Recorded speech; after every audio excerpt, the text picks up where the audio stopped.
Hello dear students, कैसे आप सभी लोग। मैं लालजीत यादव आप सभी का कीर्तिमान एकेडमी पर एक बार फिर से स्वागत और अभिनंदन करता हूं। फ्रेंड्स, उम्मीद करता हूं कि आप सारे लोग अच्छे होंगे और धुआंधार आप अपनी पढ़ाई कर रहे होंगे, है ना भाई। ठीक है, चलिए आज की क्लास की हम लोग शुरुआत करते हैं। तो आप लोग फटाफट अपनी कॉपी और पेन जरा निकाल लीजिए और मन को एकाग्र तथा स्थिर कीजिए। साथ ही साथ हम लोग अपनी क्लास को आगे कंटिन्यू करेंगे। तो आपको ये पता है कि हम लोग पढ़ रहे हैं सरफेस एरिया एंड वॉल्यूम।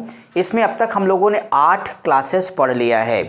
तो जिस विद्यार्थी ने पीछे की क्लासेस नहीं देखा वो ज़रूर देखेगा, खास तौर पे पार्ट 1 एंड 2, क्योंकि उसमें सारी बेसिक बातें हमने बताई हैं और इसकी पूरी प्लेलिस्ट आपकी बनी है। बस आराम से चैनल पर पहुंचिए और सारी चीज़ों को आप देखिए, पढ़िए, अपनी तैयारी को धार दीजिए, अपना सिलेक्शन सुनिश्चित करिए, क्योंकि अभी नहीं तो कभी नहीं। तो आइए आज क्लास हम लोग पार्ट 9 शुरू करेंगे। और हाँ, एक बात और कहनी थी कि जिस किसी भी विद्यार्थी को डिटेल में पढ़ना हो, यानी बेसिक टू हाई लेवल की मैथ्स वो सीखना चाहता है, तो वो चाहे तो हमारी मैथ्स फाउंडेशन बैच को ज्वाइन कर सकता है।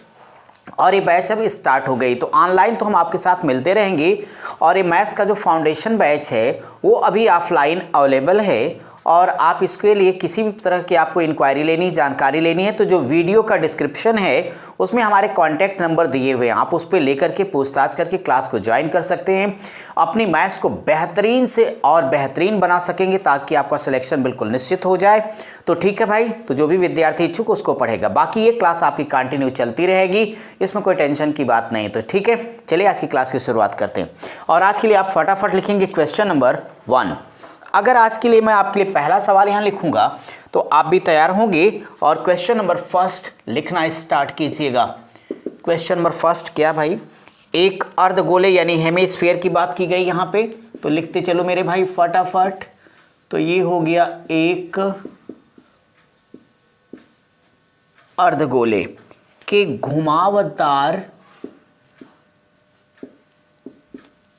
घुमावदार का मतलब यहाँ कर्व्ड सरफेस एरिया से है कि घुमावदार सतह का क्षेत्रफल, सतह का क्षेत्रफल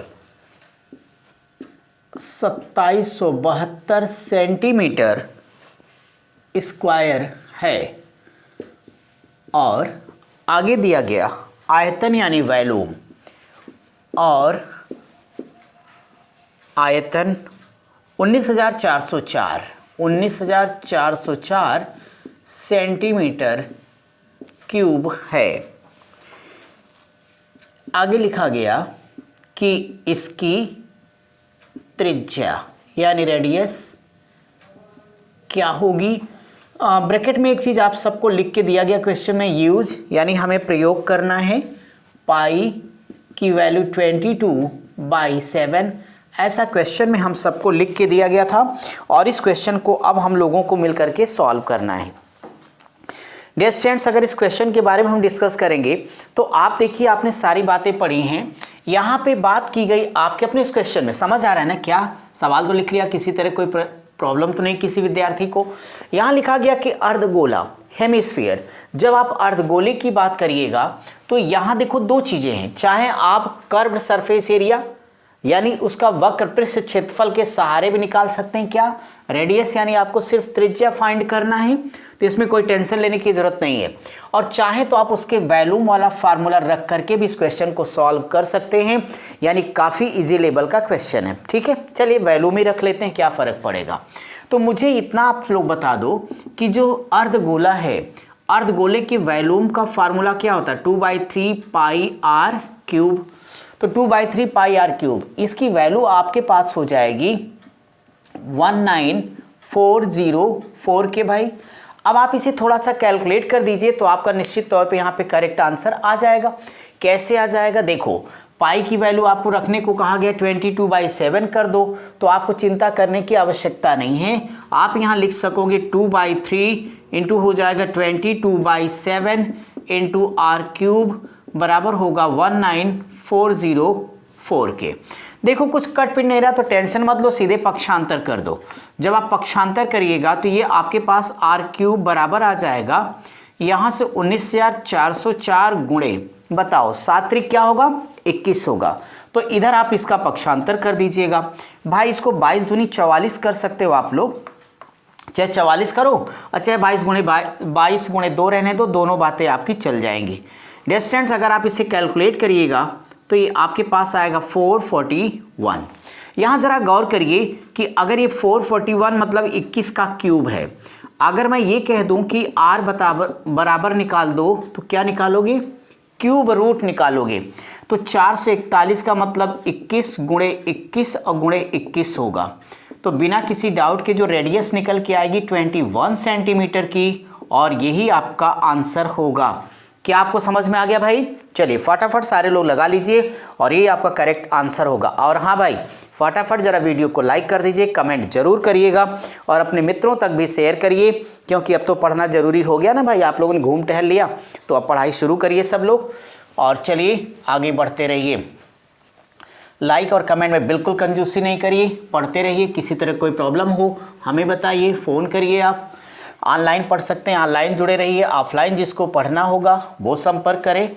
बस कुल मिलाकर के बात सिर्फ इतनी है। मैं आपके लिए बातें कह रहा हूँ कि आप पढ़िए, सिलेक्शन लीजिए, अपनी ज़िंदगी जिए और कुछ नहीं करना है। इसी बात पे अगला क्वेश्चन लिखते रहिए। तो फ्रेंड्स, नेक्स्ट क्वेश्चन आप सबका ये रहा। ये है कि फिर एक अर्धगोले से रिलेटेड क्वेश्चन है, तो लिखना एक, यहाँ पे लिखा हुआ अर्धगोला, हेमिस्फीयर या सेमीस्फीयर। तो एक अर्धगोला या अर्धगोले शब्द लिखा है, कोई बात नहीं। तो एक अर्धगोले की त्रिज्या बहुत इजी होगा, 21 सेंटीमीटर है। आगे लिखा है इसका आयतन यानी वॉल्यूम ज्ञात कीजिए। और इनका जो डायरेक्शन है वो ये फ्रेंड्स कि हमें यूज़ करना है क्या, पाई बराबर 22/7।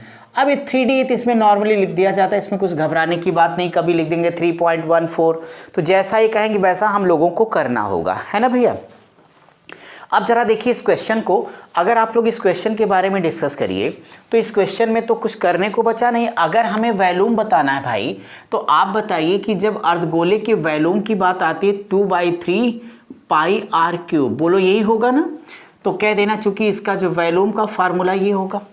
अगर इसके वॉल्यूम का फार्मूला ये है तो आपको ये भी पता हो गया, किया जाएगा 2/3 और पाई की जगह पर क्या लिखोगे, 22/7। आर का देखिए कितना है, 21 का क्यूब है। तो 21 का क्यूब मतलब 21 × 21 × 21। चिंता क्यों करते हो, बोलो 7 त्रिक 21, कम से कम ये कट गया। अब देखो ये 22 दूनी 44 और गुणे आपका 21 गुणे 21 हो गया, तो ये हो जाएगा 44 और गुणे 21 का 441। तो आपको पता है कि आप गुणा करोगे तो 19,404 और सेंटीमीटर क्यूब ये आपकी क्वेश्चन का करेक्ट आंसर होगा। भाई इसमें तो कोई डाउट नहीं होना चाहिए, क्योंकि आपको पता है कि तो डायरेक्ट फार्मूले पर वैल्यूज़ को पुट कर देना था, आपका आंसर हो गया। आपकी परीक्षा में आया था, सो हमने इसे पढ़ा दिया। चलिए इसी बात पे हम लोग अपने नेक्स्ट क्वेश्चन की तरफ बढ़ते रहेंगे। और आप सबको क्लास तो अच्छी लग रही है ना भाई, कोई दिक्कत तो नहीं किसी प्रकार का, क्योंकि हमने कोशिश यही की है कि ऑनलाइन भी बिल्कुल आपको ऑफलाइन के जैसा ही लगे। आपको ऐसा महसूस होना चाहिए कि मैं अपने घर पे पढ़ रहा हूँ तो क्या हुआ, लेकिन कम से कम बिल्कुल क्लास के स्टाइल। देखो इसीलिए बेटा आपके लिए बोर्ड पे आराम से मैं क्वेश्चन को लिख देता हूँ कि आप आराम से लिख पाएँ, मेरे साथ सवाल को पढ़ पाएँ, समझ पाएँ। और जब ये क्लास पूरी हो जाए तो मैं आपको प्रैक्टिस कराऊँ, फास्ट गति से प्रैक्टिस आपकी हो, ताकि आप बहुत बेहतर कर पाओ। चलिए, और अब मैं आपके लिए आज की क्लास का नेक्स्ट क्वेश्चन लूँगा, तो आप ज़रा इसे लिखिएगा। क्वेश्चन क्या है, क्वेश्चन है 16 सेंटीमीटर यानी 16 सेंटीमीटर व्यास यानी डायमीटर की बात आ गई। तो 16 सेंटीमीटर व्यास वाली एक बड़ी, 16 सेंटीमीटर व्यास वाली एक बड़ी गेंद को पिघलाने से, तो एक बड़ी गेंद को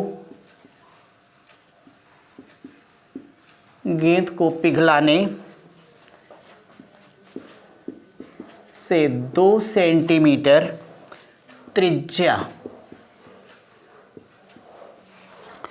त्रिज्या वाली कितनी गेंदों को, त्रिज्या वाली कितनी गेंदों, तो कितनी गेंदों को बनाया जा सकता है। अच्छी बात है, कितनी गेंदों को बनाया जा सकता है। यहाँ पर भी इन्होंने जो निर्देश दिया है, हमें बार बार करें कि ये पाई बराबर मैं 22/7 का प्रयोग करूँ, ये मेरा प्रश्न है। अब देखो फ्रेंड्स, अगर इस क्वेश्चन के बारे में बात करेंगे तो क्वेश्चन देख के आपको आराम से समझ में आया होगा कि अरे भाई इसमें तो हमें कुछ करना ही नहीं है, हम झट से इसका आंसर दे देंगे। कैसे दे देंगे आप मेरे को बताओ कि जब ये डायमीटर, देखो डियर स्टूडेंट्स, ये डायमीटर यानी व्यास है। अगर व्यास 16 सेंटीमीटर है तो बिना किसी संकोच के इसका आधा कर दोगे तो त्रिज्या कम से कम 8 सेंटीमीटर आ जाएगी। बोलो यस आर नो, तो आप कहोगे यस, ठीक है। ये कैसी बड़ी गेंद, तो गेंद हमारे लिए क्या होगा, गोला यानी स्फीयर का काम करेगी। और ये 2 सेंटीमीटर त्रिज्या वाली छोटी गेंदों में इसको बनाना है। तो सवाल है कितने गेंद बन जाएंगे। आपको याद है ना कि हमने यही पढ़ा है, गोला बटे गोली बराबर उत्तर। तो आप टेंशन ना लें, आप सीधे ये कह दीजिएगा कि भाई ऐसी स्थिति में गेंदों की संख्या बराबर, तो ठीक है भाई, गेंदों की संख्या बराबर, यहाँ पे बड़ी वाली गेंद का आयतन बटे छोटी वाली गेंद का आयतन। देखो कोई भी होगी, गोले के आयतन का फार्मूला 4/3 पाई होगा r³। यहाँ देखिए बड़ी वाली गेंद का जो रेडियस है वो 8 है, तो यहाँ पे हम कर देंगे 8 का क्यूब हो जाएगा बटे छोटी वाली गेंद के आयतन का फार्मूला 4/3 पाई r³।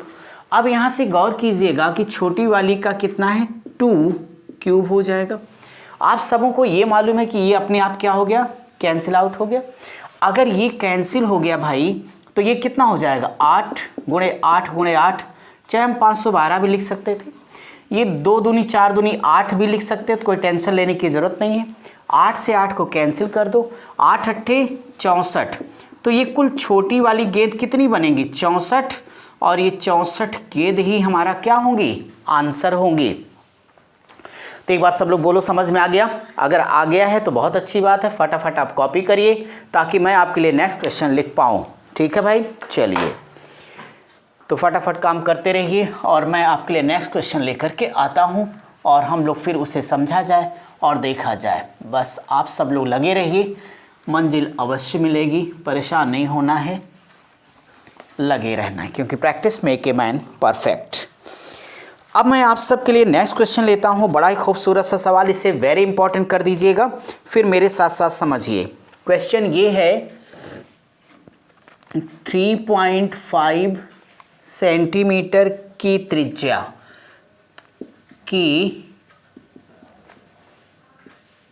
त्रिज्या और 27 सेंटीमीटर की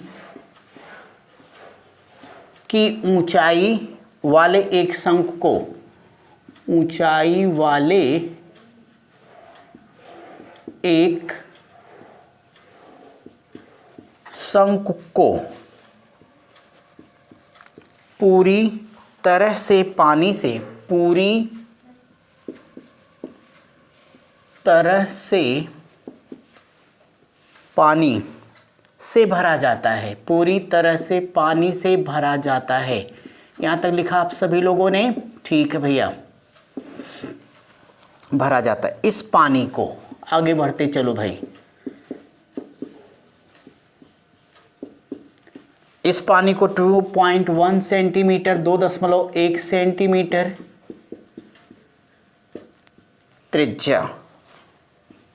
त्रिज्या वाले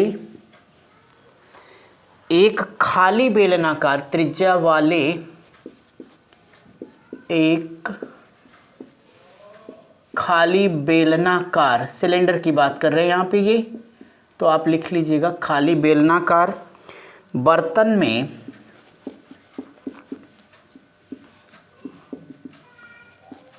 में खाली कर दिया है या कर दिया जाता है, एक ही बात है, कर दिया है। इस बर्तन में, आगे बढ़ते रहिए,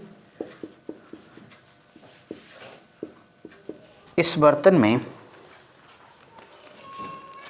पानी की ऊंचाई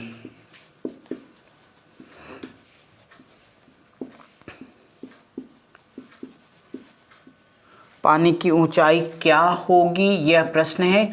और डियर स्टूडेंट्स, एक बात इन्होंने यहाँ पे कही है कि हमें यूज़ करना है जो पाई है, पाई की वैल्यू 22/7 हमें प्रयोग करना है। अब अगर हम लोग अपने इस क्वेश्चन के बारे में डिस्कस करेंगे, एक बेहतरीन सा क्वेश्चन आ गया। अगर आप इस क्वेश्चन को देखिए तो हम बहुत आराम से समझ पाएंगे। देखिए हुआ क्या है, सवाल का नेचर पहले समझने की कोशिश करिए। इनका ये कहना है कि एक 3.5 सेंटीमीटर त्रिज्या है, साथ ही इसकी हाइट कितना भाई 27 सेंटीमीटर। ये क्या, एक कोन है, शंकु है। इसको क्या करते हैं, पूरी तरह से पानी से ये भरा गया है। तो शंकु क्या है, पानी से लबालब भरा हुआ है।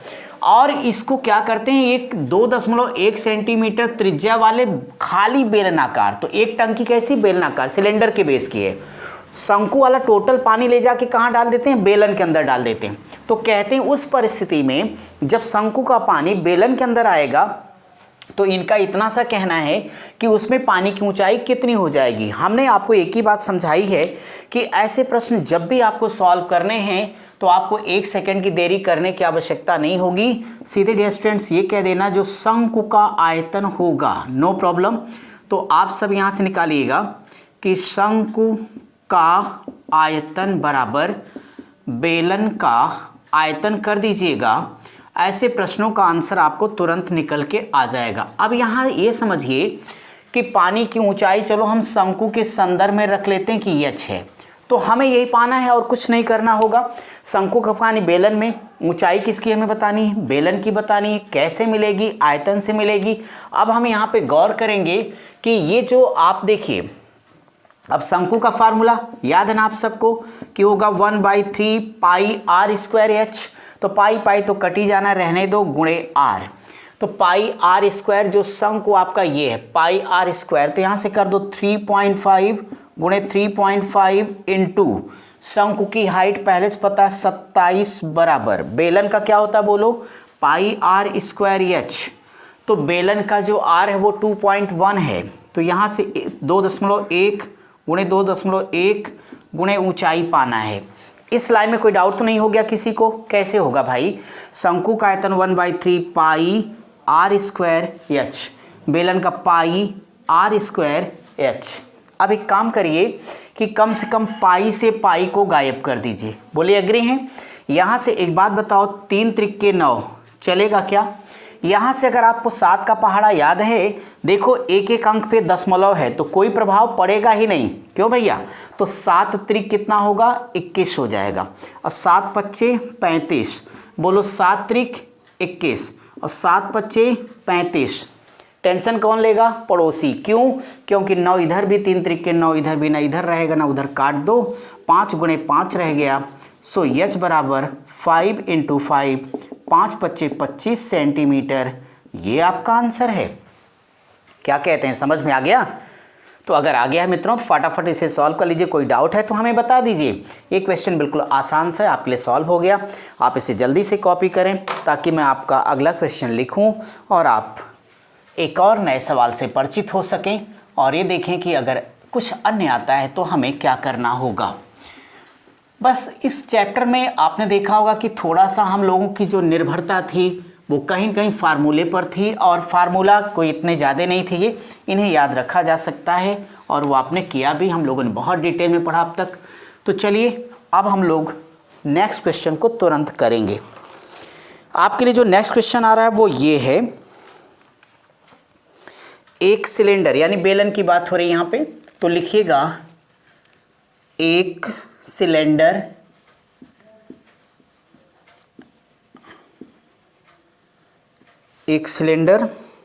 के वक्र सतह का यानी कर्व्ड सरफेस एरिया, एक सिलेंडर के वक्र सतह का क्षेत्रफल 1232 सेंटीमीटर स्क्वायर है यदि इसके आधार की, छोटा है बट अच्छा है प्रश्न, यदि इसके आधार की परिधि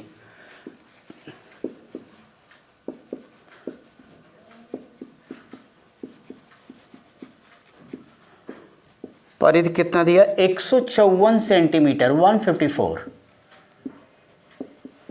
154 सेंटीमीटर है, तो उस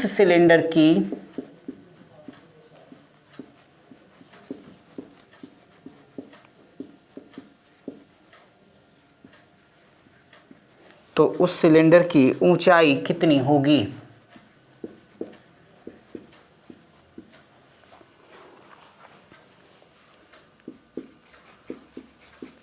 फटाफट लिखिएगा। यहाँ पे इनका एक छोटा सा कहना है कि हमें बार बार ही बता रहे हैं कि यूज़ करना है पाई बराबर क्या करना भाई, 22/7। अब अगर हम लोग अपने इस क्वेश्चन के बारे में बात करेंगे तो एक सेकंड आप सबको समझना होगा कि देखिए, अगर इस प्रश्न की बात करते हैं तो इसमें क्या कुछ हमें पता है। आपको ये बात पता हो गई फ्रेंड्स कि एक बेलन है, उसका जो कर्व्ड सरफेस एरिया है, यानी कर्व सरफेस एरिया का फार्मूला याद है ना, वक्रपृष्ठ क्षेत्रफल का 2πr/h। तो बेलन के वक्रपृष्ठ का क्षेत्रफल का फार्मूला सब हमने आपको पढ़ा रखा है पार्ट 1 में, तो 2πr/h होगा और वो इतना दे दिया गया। कहते हैं अगर इसके आधार की परिधि, तो भाई अगर आधार की परिधि की बात करोगे तो 2πr होगी। सिलेंडर की ऊंचाई कितनी होनी, यानी इस h की वैल्यू हमें फाइंड करना है। तो अगर हमें हाइट बताना है तो हमें त्रिज्या तो चाहिए ही चाहिए। अब त्रिज्या कहाँ से मिलेगी, यहाँ पे जो परिधि दी गई, सरकमफेरेंस दी गई। तो आप लोगों को मैं ये कहना चाहूँगा कि फ्रेंड्स आप लोग बड़े आराम से कहिएगा कि चूंकि आधार की जो परिधि होगी वो फार्मूला होगा 2πr का, तो यहाँ से देखो 2π की जगह 22/7 और गुणे r बराबर। भाई एक बात बता दो कि ऑलरेडी इन्होंने हमें परिधि 154 दी है, तो यहाँ पे हमने लिख दिया 154 की। अब देखिए अगर आप लोग इसे हल करिएगा तो निश्चित तौर पे ये आप इसे देखें, ये 22 हो जाएगा, 22 सत्ते कर सकता हूँ। देखो 7 दूनी 14, 7 दूनी 14 15, तो ये हमारे पास आ जाएगा 22 सत्ते 154। इसलिए अगर मैं r की बात करूँगा तो 7 वो था, 7 ये और बटे 2, तो 7 सत्ते 49/2। ये क्या निकल के आ गया, रेडियस आ गया। बोलो भाई समझ में तो आ रहा है ना, रेडियस आ गया। अब आपको कोई भी हाइट बचाने से या बताने से रोक नहीं पाएगा। क्यों नहीं रोक पाएगा, क्योंकि आपने पढ़ा है कि जो वक्रपृष्ठ होता है, कर्व्ड सरफेस एरिया, तो वक्रपृष्ठ क्षेत्रफल का फार्मूला आपने पढ़ा है 2πr/h। अच्छी बात यह है कि बराबर आपको 1232 पहले से दे दिया गया। अब आप लोग एक चीज़ गौर कीजिएगा कि अगर ये चीज़ आपको पता है तो यहाँ से कर सकते हो 2 गुणे पाई का मान बोलो 22/7 गुणे त्रिज्या भी आपने कितनी निकाली 49/2 गुणे हाइट बराबर ही आ जाएगा 1232 के। अब देखिए क्या कुछ कैलकुलेट हो पाएगा, इसलिए h बराबर आप लोग कर दोगे 1232 होगा। कैलकुलेट करते रहना मेरे भाई, 1232 होगा। क्या कुछ कट पिट रहा, हाँ कट रहा है। कम से कम 2 से 2 यहाँ से उड़ा देना और 7 सत्ते 49 कर लेना, ठीक है। तो 7 सत्ते 49 अगर हो जाएगा तो बचा है क्या, ये दोनों आके बटे हो जाएगा। तो अगर ये बटे हो गया आपके पास, तो देखो भैया ये हो जाएगा आपके पास 22 यानी 22/7 हो जाएगा। अगर ये 22/7 होगा भाई, तो यहाँ से गौर करो तो 22 25 110, 110 और 12, 110 12 कितना हो जाएगा 13, 23, यानी आपके पास यहाँ से कर दीजिएगा तो निश्चित तौर पे आपका ये जाता है 6 बार, तो ये कट गया। और यहाँ से जब ये कट गया है तो 7 8 56 कर दो, इसकी हाइट आपकी 8 सेंटीमीटर निकल के आ जाती है। ये आपका करेक्ट आंसर होगा। क्या हाल है, समझ में आ गया? ठीक है भाई, फटाफट सब लोग लगा लो ताकि मैं आपके लिए अगला क्वेश्चन लिख पाऊँ, ठीक है। 10 सेकेंड वेट करता हूँ, जल्दी कीजिए आप लोग ताकि मैं आपको आपका अगला क्वेश्चन करा पाऊँ। अगला भी एक बेहतरीन प्रश्न है, चलिए तैयार है ना? ठीक। ये चैप्टर वास्तव में बहुत ईजी, लेकिन क्या होता है ना, थोड़ी सी आप लोग इसको प्रैक्टिस करने से बचते हो। और ये तो जान ही रहे हो बेटा कि अगर सिलेक्शन चाहिए तो आप भाग के कहीं जा नहीं सकते। जिनको भागना है उनका सिलेक्शन नहीं होना है, क्योंकि यहाँ पे जो मेहनत करता है उसको अपने सिलेक्शन पर डाउट है, और जो आलसी उसे कौन पूछने वाला है। कोई नहीं, एक कर्म प्रधान युग भाई, ध्यान रहे। चलिए इसी बात पे अगला सवाल लिखिएगा। तो ठीक है, नेक्स्ट क्वेश्चन अपनी क्लास का 5 सेंटीमीटर। तो यहाँ पे हमने लिखा 5 सेंटीमीटर की ऊंचाई। तो 5 सेंटीमीटर की ऊंचाई और 4 सेंटीमीटर की त्रिज्या, यानी रेडियस 4 सेंटीमीटर की त्रिज्या वाला एक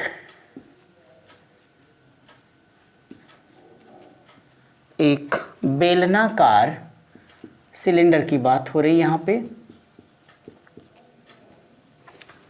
एक बेलनाकार बर्तन, पूरी तरह बेलनाकार, फिर बर्तन हो गया, और यहाँ लिखा गया पूरी तरह रेत से भरा। रेत समझते हो ना, बालू, रेत से भरा है। जब इस रेत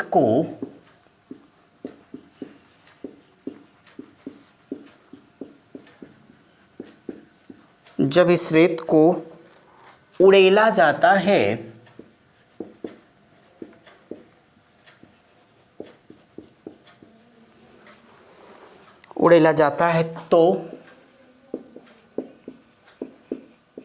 तो यह 6 सेंटीमीटर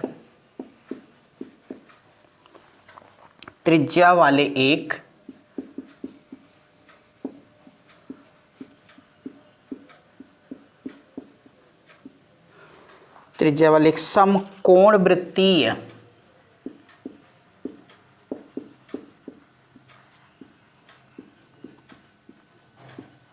समकोण वृत्तीय शंकु का, यानी कोण, आकार ले लेती है। शंकु का आकार ले लेती है। तो इस शंकु की, आगे बढ़ते चलो,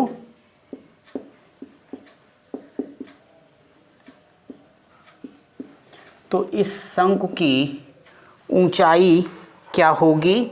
और यहाँ पर भी कहा गया कि हम सबको यूज़ करना है, पाई की वैल्यू है 22/7। देखिए भाई, अगर हम इस क्वेश्चन के बारे में यहाँ पे डिस्कस करेंगे आपसे, तो एक बेहतरीन सा क्वेश्चन आपके एग्जामिनेशन में आया।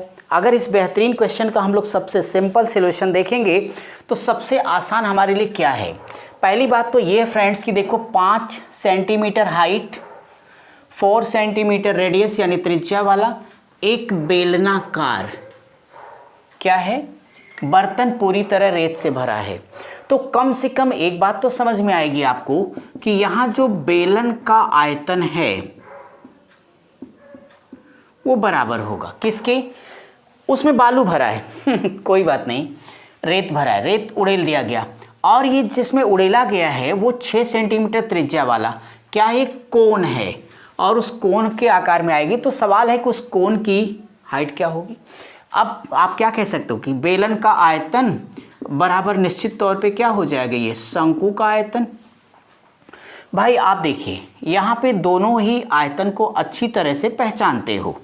जब आप इसे सॉल्व करिएगा तो बेलन का क्या हो जाएगा, पाई आर स्क्वायर। तो पाई आर स्क्वायर, बेलन के संदर्भ में आर कितना है बोलो, 4 × 4 पाई आर स्क्वायर एच। बेलन की ऊंचाई क्या भाई, 5, बराबर शंकु का होगा 1/3 पाई आर स्क्वायर। तो आर की वैल्यू कहाँ गई, शंकु महाराज की 6 है ये, तो 6 × 6 इनकी हाइट बताना है। लो हल हो गया, चाहे बालू डाला चाहे पानी, अपना काम तो बन गया भाई। यहाँ कम से कम फ्री में देखो, पाई से पाई कट गया और 3 दूनी 6 यहाँ से आ गया। अब आप इसे थोड़ा सा तोड़ फोड़ और कर सकेंगे तो भाई 2 दूनी 4 कर लीजिएगा, बहुत मन है तो 2 3 6 कर दीजिए आप।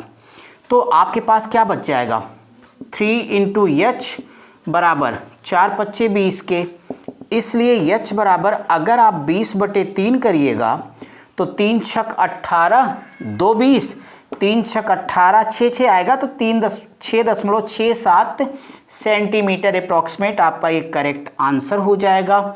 और यही इसकी कोन की हाइट होगी, यानी हमारे क्वेश्चन का करेक्ट आंसर होगा। तो आप सब इतना बताइए कि आज की क्लास आपको आराम से समझ में आ गई है, किसी प्रकार का किसी कोई प्रॉब्लम तो नहीं है? तो ठीक है भाई, आप सारे लोग इस क्वेश्चन को सॉल्व कर लीजिए और आज हम लोग अपनी क्लास यहीं तक पढ़ेंगे, इस उम्मीद के साथ तब तक आप स्वस्थ और मस्त रहेंगे जब तक हम आपकी अगली क्लास लेकर नहीं आते। Thank you.